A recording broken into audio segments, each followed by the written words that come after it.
Hello students, आज जो हम टॉपिक कवर करने वाले हैं वो है units of basic rate constant. मतलब जो हमारे रेट कांस्टेंट है, चाहे वो ज़ीरो ऑर्डर है, चाहे वो फर्स्ट ऑर्डर है, या फिर चाहे वो सेकंड ऑर्डर है, उसके यूनिट्स क्या होते हैं।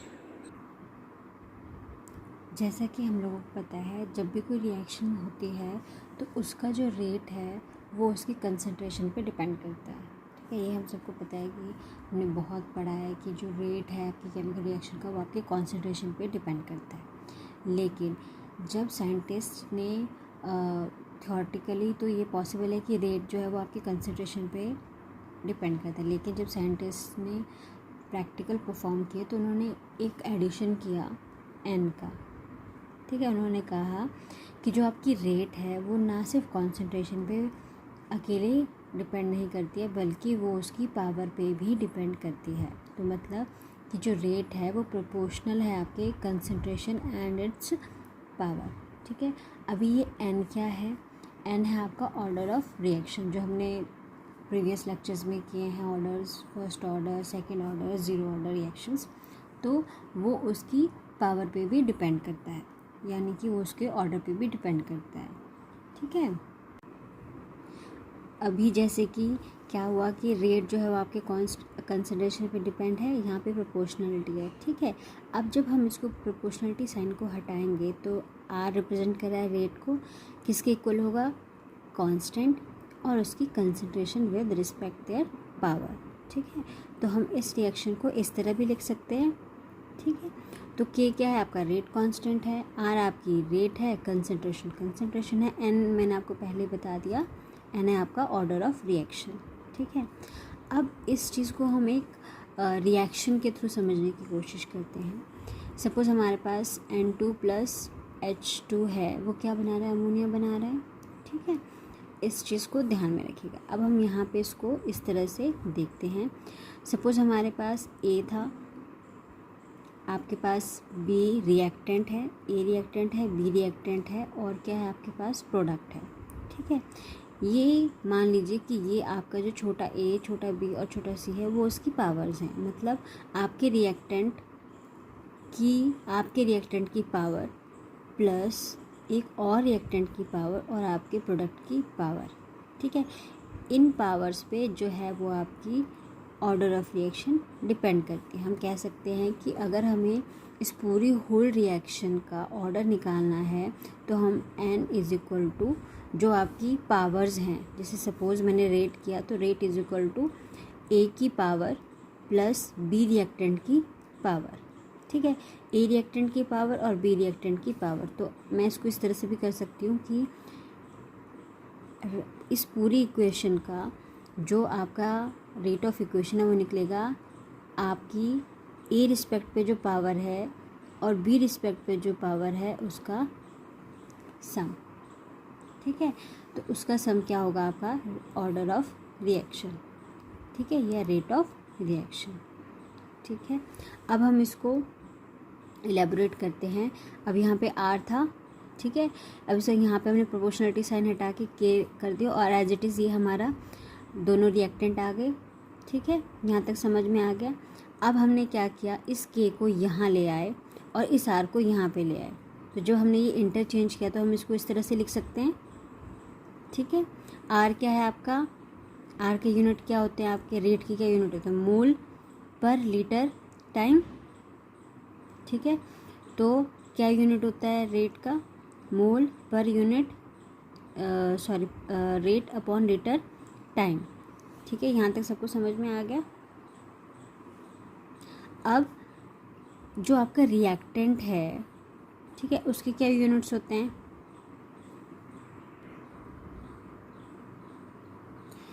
ठीक है, तो अभी जो ये हमारा A और B है, A और B क्या है? रिएक्टेंट है, मतलब वो कोई कॉन्सेंट्रेशन है। ठीक है, तो कॉन्सेंट्रेशन क्या यूनिट होते हैं? मोल पर लीटर। तो मैं इसको इस तरह से लिख सकती हूँ, मोल पर लीटर एंड मोल पर लीटर A एंड मोल पर लीटर B। ठीक है, अब क्योंकि दोनों एक से हैं तो मैं इसको इस तरह से भी लिख सकती हूँ, मोल पर लीटर A + B। मतलब जो आपके रिएक्टेंट हैं उनका ये क्या है? यूनिट। ठीक है, इस तरह से लिख सकती हूँ। अब मैंने क्या किया, अब हमारे को के की यूनिट चाहिए थी, तो के इज इक्वल टू हमारा रेट का यूनिट यहाँ पे लगा दिया हमने, मोल पर लीटर। अगर हम इसको ऊपर ले जाएंगे तो टाइम इन्वर्स में आ जाएगा, तो इसका यूनिट है मोल पर लीटर टाइम इन्वर्स। ठीक है, अब इस वाले की बात कर लेते हैं, जो ये वाला है, ये हमने यहाँ पे पूरा कर दिया, यहाँ पे इस तरह से लिख दिया ये पूरा। ठीक है, अब हम इसकी बात करते हैं, इसको हम इस तरह से लिख सकते हैं 1 मोल पर लीटर ए प्लस बी।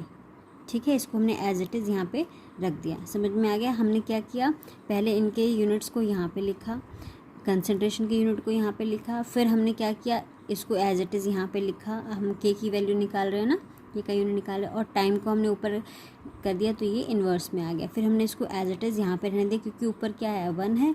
ठीक है, अभी हमने क्या करा, अभी आप सोच रहे होंगे कि ए प्लस बी को मैंने यहाँ पे एन क्यों लिखा। ठीक है, जैसे कि हमने पहले ही पढ़ा, जो पावर होती है वो आपके ऑर्डर ऑफ रिएक्शन को रिप्रेजेंट करती है। ठीक है, तो यहाँ पे मैंने आपको बताया था कि n is equal to A plus B, तो इसलिए मैंने यहाँ पे इसको n रिप्रेजेंट किया है फॉर नो कन्फ्यूजन। ठीक है, समझ में आ गया यहाँ तक? अभी अगर यहाँ पे जो n है, अगर वो ऊपर चला जाएगा तो क्या हो जाएगा, -n हो जाएगा। जैसे यहाँ पे टाइम को ऊपर ले गए तो -1 हुआ, तो उसको ऊपर ले जाएंगे तो -n होगा। अब यहाँ पे मोल पर लीटर, यहाँ पे भी मोल पर लीटर -1 और -n है, तो जब हम इसको ऊपर ले जाएंगे, ठीक है, तो क्या हो जाएगा, टाइम की बात नहीं कर रही मैं, यहाँ की बात कर रही हूँ। यहाँ पे 1 है, ठीक है, 1 है ये, और यहाँ पे n है, तो अगर मैं इसको ऊपर ले जाऊँगी तो ये इक्वेशन बननी चाहिए। मैंने क्या किया, इसको यहाँ से यहाँ पे इनको कंबाइन कर दिया, तो इसका क्या यूनिट बन गया, मोल पर लीटर 1 -n। हमने क्या किया, सिर्फ इसको और इसको कंबाइन कर दिया। ठीक है, जब ये ऊपर चला गया तो क्या हो गया, आपकी पावर -n हो गई, और टाइम एज इट इज़ यहाँ पे रह गया। तो ये है आपका किसका, रेट का यूनिट। ठीक है, यहाँ तक समझ में आ गया सबको, ये रेट का यूनिट है। क्लियर? अब हम बात कर लेते हैं, अब हमारे पास क्या है, ज़ीरो ऑर्डर है। ठीक है, हमारे पास फर्स्ट ऑर्डर है। हमने क्या किया, ये वाली जो इक्वेशन थी हमारी, मोल पर लीटर 1 -n टाइम इन्वर्स, उसको हमने यहाँ पे लिख लिया। ठीक है, अब हम सबसे पहले बात करते हैं ज़ीरो ऑर्डर रिएक्शन की। सपोज़ हमारे पास ऑर्डर और रिएक्शन क्या है, ज़ीरो है। ठीक है, तो मतलब n क्या है, हमारे पास 0 है। तो अभी जब हम 1 यहाँ पे इस रिएक्शन पे लिख देते हैं कि मोल पर लीटर 1 -n क्या थी हमारे पास, 0 टाइम इन्वर्स। अभी जो k है तो वो क्या होगी, 1 - 0 क्या होता है, 1 से 0 को माइनस करेंगे तो 1 ही रहेगा ना। तो मोल पर लीटर टाइम -1, ये है आपके ज़ीरो ऑर्डर रिएक्शन के यूनिट। जहाँ पे भी आपको ये वाली इक्वेशन दिखे तो इसका मतलब है कि ये क्या है, आपकी ज़ीरो ऑर्डर काइनेटिक्स की यूनिट, ज़ीरो ऑर्डर का यूनिट। ठीक है, बहुत इजी है, बहुत सिंपल है। अब बात कर लेते हैं हम फर्स्ट ऑर्डर रिएक्शन की। मीन सिंपल कि n की जगह क्या आ गया, 1 आ गया, तो हमने यहाँ पे क्या पुट कर दिया, मोल पर लीटर।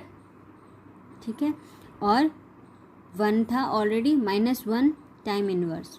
1 - 1 मतलब 0। किसी की भी पावर अगर 0 है तो उसको हम क्या कंसीडर करते हैं, 1 कंसीडर करते हैं। तो k is equal to 1 into time inverse, that is k is equal to time, ये वाला जहाँ पे भी आपको टाइम -1 लिखेगा तो वो कौन सी ऑर्डर है, आपकी फर्स्ट ऑर्डर काइनेटिक्स है। टाइम इन्वर्स क्या है, आपकी फर्स्ट ऑर्डर काइनेटिक्स का यूनिट है। क्लियर है? अब बात करते हैं हम लोग सेकंड ऑर्डर काइनेटिक्स। सेकंड मतलब 2। ठीक है, तो यहाँ पे n की वैल्यू क्या हो जाएगी, 2 हो जाएगी। तो मोल पर लीटर 1 - 2 टाइम इन्वर्स, 1 - 2 कितना हुआ, -1 टाइम इन्वर्स, तो ये निकल गई आपकी किसकी यूनिट, सेकंड ऑर्डर रिएक्शन की। ठीक है, तो ये थी आपके कि आपके ऑर्डर ऑफ रिएक्शंस की क्या यूनिट्स होते हैं। ठीक है, पहले हम लोगों ने फाइंड आउट किया कि कैसे हम लोग यूनिट्स आइडेंटिफाई करेंगे, कैसे उसके यूनिट्स निकलते हैं इस वाले रिएक्शन से। फिर हमने उस रिएक्शन पे पुट किए आपके ऑर्डर्स। ठीक है, और उसकी हेल्प से हम लोगों को फाइंड आउट हुए different order of reactions. So that's it for today's lectures. Hope you understand. If you have any query, let me know in Google Classroom. Thank you for watching.